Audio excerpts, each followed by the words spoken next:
vamos dar continuidade a nossos assuntos sobre saúde mental. Estamos conversando sobre a culpa, não é mesmo? E hoje eu gostaria de ver com vocês o que a Bíblia fala sobre a culpa. Alguma citação, alguma passagem que nos fala sobre a culpa? É o que nós vamos ver hoje, tá certo?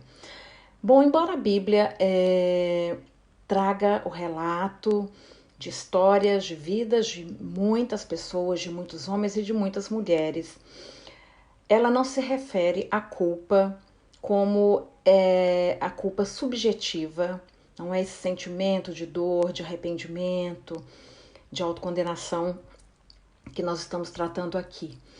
A culpa que a Bíblia se refere não é aquela culpa teológica que nós já conversamos, porque ela vai falar a respeito de quebra das leis, quebra de princípios.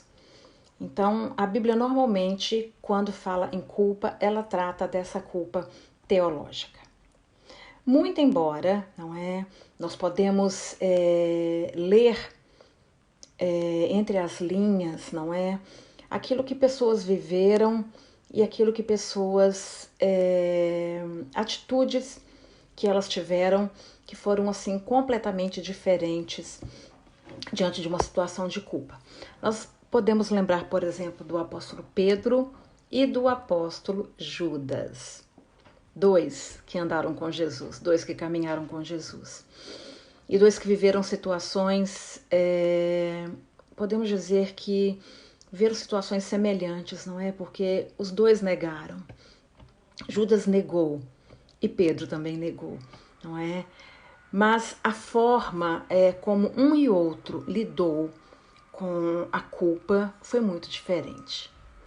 A Bíblia fala que Judas, depois que ele vendeu Jesus, entregou Jesus, ele foi e cometeu um suicídio. Pedro, porém, que também negou a Jesus, que disse que não sabia quem ele era, ele de forma diferente, ele se arrepende, e a palavra diz que ele chorou amargamente, e ele se arrependeu, daquele ato que ele havia feito ali, negando a Jesus. E certamente ele se sentiu culpado por ter feito aquilo. Então vemos aí duas pessoas, dois personagens da Bíblia, que viveram situações de culpa e que tomaram caminhos totalmente diferentes. Então a Bíblia, ela não descreve essa culpa subjetiva, mas conta a história de homens e de mulheres que viveram situação de culpa e a forma como eles lidaram com essa culpa que trouxe o desfecho para a vida de cada um deles. Nós vamos continuar conversando sobre a culpa no meu próximo vídeo e que Deus as abençoe. Um beijo grande.